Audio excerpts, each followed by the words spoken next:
जय हिंद दोस्तों, आप सभी का स्वागत है हमारे YouTube channel army paramilitary BP पर। तो दोस्तों आज ये वीडियो बहुत ही रोचक होने वाली है आप सभी के लिए।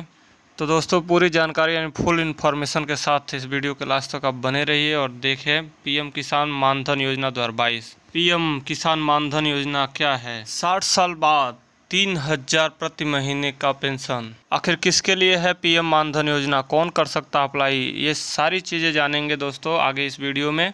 भारतीय किसानों के लिए खुशखबरी, पूरे भारत में यह योजना लागू। आप भी कर सकते हैं आवेदन यदि आपकी योग्यता है। दोस्तों जिन्होंने चैनल को लाइक सब्सक्राइब नहीं किया हो जल्दी से चैनल को लाइक सब्सक्राइब जरूर कर दें और बेल आइकन को दबाना ना भूल लें क्योंकि नेक्स्ट वीडियो का अब नोटिफिकेशन आपको मिलता रहे। तो दोस्तों इंतजार बिल्कुल ना करें, जल्दी से करें रजिस्ट्रेशन। तो आगे बात करते हैं दोस्तों हम लोग प्रधानमंत्री किसान मानधन योजना 2022। किसान पेंशन योजना में आवेदन प्रक्रिया क्या है, आवेदन स्कीम क्या है, फॉर्म कैसे भरा जाएगा? तो दोस्तों प्रधानमंत्री किसान मानधन योजना के अंतर्गत हमारे देश के सभी छोटे और सीमांत किसानों को बुढ़ापे में उचित ढंग से जीवन यापन करने के लिए सरकार द्वारा पेंशन प्रदान की जाएगी। इस योजना की शुरुआत केंद्र सरकार द्वारा 31 मई 2019 को की गई है। इस प्रधानमंत्री किसान मानधन योजना 2022 के अंतर्गत देश के छोटे व सीमांत किसानों को 60 साल की आयु पूर्ण होने पर प्रति माह 3000 रुपये की पेंशन धनराशि आर्थिक सहायता के रूप में प्रदान की जाएगी। प्यारे दोस्तों आज हम आपको अपने इस आर्टिकल के माध्यम से इस योजना के बारे में सभी जानकारी और दस्तावेज के बारे में जानकारी देंगे। प्रधानमंत्री श्रम योगी मानधन एक सरकारी योजना है जो असंगठित श्रमिकों यूडब्ल्यू की वृद्धावस्था सुरक्षा और सामाजिक सुरक्षा के लिए है।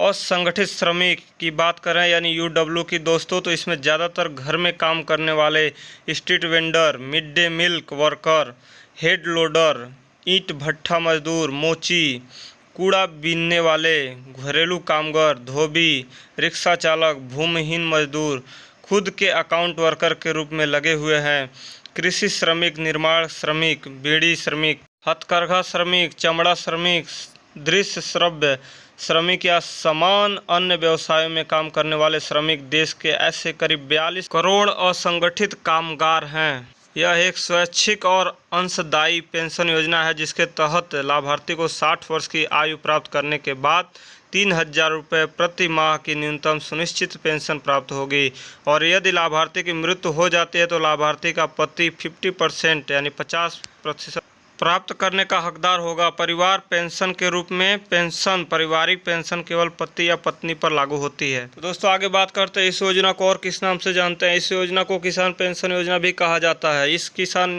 पेंशन योजना 2022 के अंतर्गत आवेदन करने वाले लाभार्थियों की आयु 18 से 40 वर्ष होनी चाहिए। केंद्र सरकार 2022 तक 5 करोड़ छोटे और सीमांत किसानों को इस योजना के अंतर्गत शामिल करेगी। इस किसान मानधन योजना का लाभ उन लाभार्थियों को भी दिया जाएगा जिसके पास 2 हेक्टेयर या इससे कम की कृषि योग्य भूमि होगी। इस योजना के तहत अगर लाभ प्राप्त करने वाले लाभार्थी की किसी कारणवश मृत्यु हो जाती है तो लाभार्थी की पत्नी को प्रति माह 1500 रुपये दिए जाएंगे। नेक्स्ट बात करते हैं दोस्तों हरियाणा सरकार द्वारा भरी जाएगी प्रीमियम की राशि। जैसे कि आप सभी लोग जानते हैं कि प्रधानमंत्री किसान मानधन योजना का लाभ प्राप्त करने के लिए प्रीमियम का भुगतान करना होता है। वह सभी हरियाणा के किसान जिनकी वार्षिक आय 1,80,000 रुपये से कम है उनके प्रीमियम का भुगतान हरियाणा सरकार द्वारा किया जाएगा। इस सुविधा का लाभ प्राप्त करने के लिए 18 जनवरी 2022 पोर्टल पर पंजीकरण करना अनिवार्य था, लेकिन आप अभी भी इस योजना के लिए आवेदन कर सकते हैं, रजिस्ट्रेशन करा सकते हैं। तो दोस्तों ऐसे लगभग 10,000 किसान हरियाणा सरकार द्वारा चिन्हित किए गए हैं जिनकी प्रीमियम की राशि सरकार द्वारा भरी जाएगी। इन किसानों का सत्यापन परिवार पहचान पत्र के माध्यम से किया गया है। कृषि विभाग द्वारा भी सभी किसानों से आह्वान किया गया है कि वह इस पोर्टल पर जल्द से जल्द अपना पंजीकरण करवा लें। कृषि विभाग के स्टाफ द्वारा भी इस संबंध में किसानों से संपर्क बनाया गया है। पंजीकरण करवाने के पश्चात प्रीमियम की राशि पहले किसान के खाते से काटी जाएगी। कुछ समय पश्चात यह राशि किसान के खाते में वापस जमा कर दी जाएगी। हरियाणा सरकार प्रीमियम का पैसा मुख्यमंत्री परिवार समृद्धि के माध्यम से जमा करेगी। तो दोस्तों अब बात करते हैं भुगतान का। प्रधानमंत्री किसान मानधन योजना 2022 प्रीमियम का भुगतान किसान पेंशन योजना के अंतर्गत आवेदन करने वाले लाभार्थियों को हर महीने प्रीमियम भी देना होगा। 18 वर्ष की आयु वाले लाभार्थियों को हर महीने 55 रुपये और प्रीमियम का भुगतान करना होगा तथा वहीं 40 वर्ष की आयु वाले लाभार्थियों को 200 रुपये का प्रीमियम का भुगतान करना होगा, तभी वह इस योजना का लाभ 60 वर्ष की आयु पूरी करने पर उठा सकते हैं। प्रधानमंत्री किसान मानधन योजना 2022 के तहत लाभार्थियों का बैंक अकाउंट होना चाहिए तथा बैंक अकाउंट आधार कार्ड से लिंक होना चाहिए। इस योजना के अंतर्गत बुढ़ापे में दी जाने वाली धनराशि सीधे लाभार्थी के बैंक अकाउंट में पहुँचा दी जाएगी। तो दोस्तों, यदि चैनल पर आप नए हैं, चैनल को लाइक सब्सक्राइब नहीं किया तो चैनल को लाइक सब्सक्राइब कर दें और वीडियो के लास्ट तक बने रहें। आगे बात करते हैं दोस्तों, पीएम किसान मानधन योजना केंद्र सरकार द्वारा चलाई जा रही है। छोटे और सीमांत किसानों के लिए है। पेंशन प्रदान करना इसका उद्देश्य है। यह आवेदन प्रक्रिया इसका ऑनलाइन होगी। जो इसकी ऑफिशियल वेबसाइट है वो है मानधन.in, अर्थात आप मानधन.in से लॉगिन करके अपना रजिस्ट्रेशन और फॉर्म फिलअप कर सकते हैं। तो दोस्तों, बात करते हैं प्रधानमंत्री किसान मानधन योजना 2022 का उद्देश्य। इस योजना का मुख्य उद्देश्य देश के छोटे और सीमांत किसानों को सरकार द्वारा 60 साल की आयु के बाद 3000 रुपये मासिक पेंशन देकर आर्थिक सहायता प्रदान करना और उनकी बुढ़ापे की आर्थिक जरूरतों को पूरा करना है। इस योजना के अंतर्गत देश के किसानों को बुढ़ापे में आत्मनिर्भर बनाना, भूमिहीन किसानों को सशक्त बनाना, इसके अलावा सामाजिक सुरक्षा प्रदान करना, उनके भविष्य को सुरक्षित करना और हमारे देश के किसानों का विकास करना और उन्हें मजबूत बनाना, यही इस योजना का लक्ष्य है। दोस्तों, इसमें एक और बात है, इस योजना के अंतर्गत लाभार्थियों द्वारा 50% प्रीमियम का अनुदान किया जाएगा और बाकी 50% प्रीमियम का अनुदान सरकार द्वारा किया जाएगा। यदि आप 55 रुपये आप जमा करते हैं तो उसमें प्लस 55 रुपये सरकार जमा करती है आपके साथ। इसके बारे में हम विस्तार से बताएंगे इस वीडियो में। तो इस योजना के अंतर्गत जो लोग भी आवेदन कराना चाहते हो अपने नज़दीकी जन सेवा केंद्र CSC के माध्यम से आवेदन कर सकते हैं। इस योजना के तहत जीवन बीमा निगम LIC निधि प्रबंधक नोडल एजेंसी की तरह कार्य करती है। इस योजना का सालाना बजट 10,774.5 करोड़ रखा गया है। बात करते हैं दोस्तों, कौन इस योजना के पात्र नहीं हो सकते। किसी भी अन्य सामाजिक सुरक्षा योजनाओं जैसे राष्ट्रीय पेंशन योजना NPS, कर्मचारी राज्य बीमा निगम योजना, कर्मचारी कोष्ठ संगठन योजना आदि के तहत शामिल होना चाहिए। SMF और श्रम और रोजगार मंत्रालय द्वारा प्रधानमंत्री श्रम योगी योग योजना और प्रधानमंत्री वय बंधन योजना के लिए चुने गए किसान, इसके अलावा उच्च आर्थिक स्थिति के लाभार्थियों की निम्नलिखित श्रेणियां योजना के तहत लाभ के लिए पात्र नहीं होंगी। सभी संस्थागत भूमि धारक, संवैधानिक पदों के पूर्व और वर्तमान धारक, पूर्व और वर्तमान मंत्रियों, राज्य मंत्री इत्यादि। इसके अलावा केंद्र और राज्य सरकार के कर्मचारी हों, सभी व्यक्ति जिन्होंने पिछले आयकर का भुगतान किया हो, पेशेवर से डॉक्टर, इंजीनियर, वकील, चार्टर्ड अकाउंट इत्यादि हों, वे इस आवेदन का या इस योजना का लाभ नहीं ले सकते। इसके अलावा आप स्क्रीन पे भी देख सकते हैं वीडियो को रोक के। नेक्स्ट बात करते हैं दोस्तों, पेंशन योजना को छोड़ने पर लाभ। यदि कोई पात्र ग्राहक इस योजना को उसके द्वारा योजना में शामिल होने की तिथि से 10 वर्ष से कम अवधि के भीतर निकालता है तो उसके द्वारा केवल अंशदान देय ब्याज की बचत बैंक दर के साथ उसे वापस कर दिया जाएगा। यदि कोई पात्र ग्राहक उसके द्वारा योजना में शामिल होने की तिथि से 10 वर्ष या उससे अधिक की अवधि पूरा होने के बाद बाहर निकालता है, लेकिन उसकी 60 वर्ष की आयु से पहले, तो उसके अंशदान की राशि उसके साथ ही उसे वापस लौटाई जाएगी, क्योंकि उसके पास वास्तव में संचित ब्याज है, पेंशन फंड या बचत बैंक की ब्याज दर से अर्जित किया गया है, जो भी अधिक हो। यदि किसी पात्र ग्राहक ने नियमित योगदान दिया है और किसी कारण से उसकी मृत्यु हो गई है तो उसका जीवन साथी इस योजना के साथ नियमित रूप से योगदान के भुगतान को जारी रखने का हकदार होगा, जैसा कि लागू होता है या संचित ब्याज के साथ ऐसे ग्राहक द्वारा दिए गए योगदान का हिस्सा प्राप्त करके बाहर निकलता है, जैसा कि वास्तव में पेंशन फंड द्वारा या बचत बैंक के ब्याज दर पर प्राप्त किया गया है, जो भी अधिक हो। सब्सक्राइबर और उसके पति की मृत्यु के बाद कोष को वापस फंड में जमा किया जाएगा। तो नेक्स्ट बात करते हैं दोस्तों, किसान पेंशन योजना 2022 के दस्तावेज यानी पात्रता का। देश के छोटे और सीमांत किसानों को इस योजना के तहत पात्र माना जाएगा। 2 हेक्टेयर या इससे कम की कृषि योग्य भूमि होनी चाहिए। आवेदक की आयु 18 से 40 वर्ष होनी चाहिए। आधार कार्ड होना चाहिए, उसका पहचान पत्र उसका होना चाहिए, आयु प्रमाण पत्र होना चाहिए, आय प्रमाण पत्र होना चाहिए, खेत की खसरा खतौनी, बैंक खाते की passbook, mobile number, passport size photo होना चाहिए। तो आप आवेदन कर सकते हैं। आगे बात करते हैं दोस्तों पीएम किसान मानधन योजना 2022 के लिए आवेदन कैसे करें। देश के जो इच्छुक छोटे और सीमांत किसान लाभार्थी पीएम किसान मानधन योजना 2022 के अंतर्गत आवेदन करना चाहते हैं वो नीचे दिए गए तरीकों को फॉलो करें और योजना के अंतर्गत आवेदन करके लाभ उठाएं। तो इसका रजिस्ट्रेशन और आवेदन आप स्वयं से कर सकते हैं या फिर CSC सेंटर से जाके करा सकते हैं। उसके बाद सभी दस्तावेज भी LA को देना होगा। ग्राम स्तर उद्यमी को एक निश्चित राशि का भुगतान करना होगा।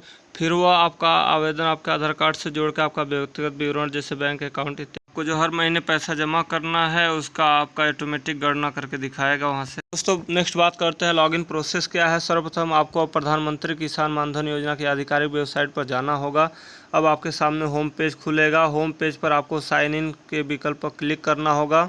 इसके पश्चात आपके सामने निम्नलिखित ऑप्शन खुल कर आएंगे। इसमें आपका सेल्फ इनरोलमेंट और CSC VLE दो ऑप्शन होंगे। दोनों में से आपको चुनना है, आपको करना है या CSC के माध्यम से कराना। इसके पश्चात आपके सामने एक नया पेज खुल कर आएगा। इस पेज पर आपको अपना mobile number, user name, email ID, password, कैचअप आदि भरना होगा। सब भरने के बाद आप साइन इन पर क्लिक करके इस प्रकार आप लॉगिन कर सकते हैं। यदि आप अपने मोबाइल से खुद से रजिस्ट्रेशन करना चाहते हैं तो सबसे पहले आवेदक को योजना की आधिकारिक वेबसाइट पर जाना होगा। आधिकारिक वेबसाइट पर जाने के बाद आपके सामने लॉगिन पेज खुल जाएगा जिस पे आपको लॉगिन करना होगा।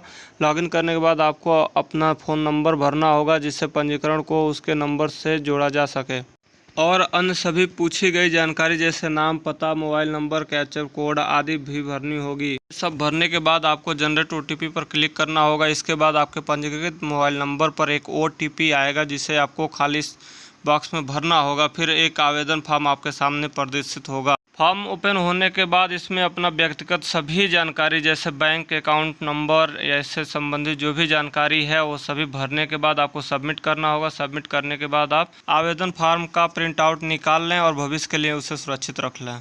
इस योजना में 3000 रुपये प्रति माह सुनिश्चित पेंशन योजना आपको दिया जा रहा है।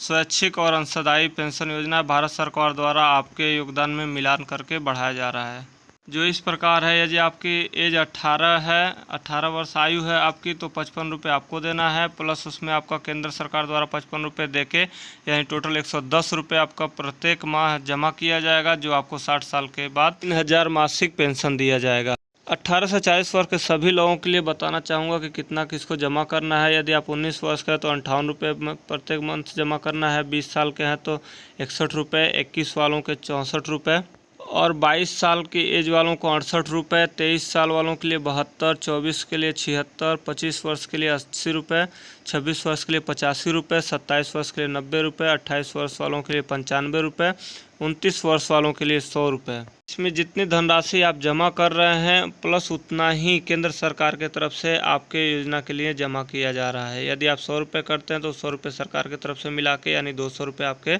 योजना के लिए जमा किया जा रहा है।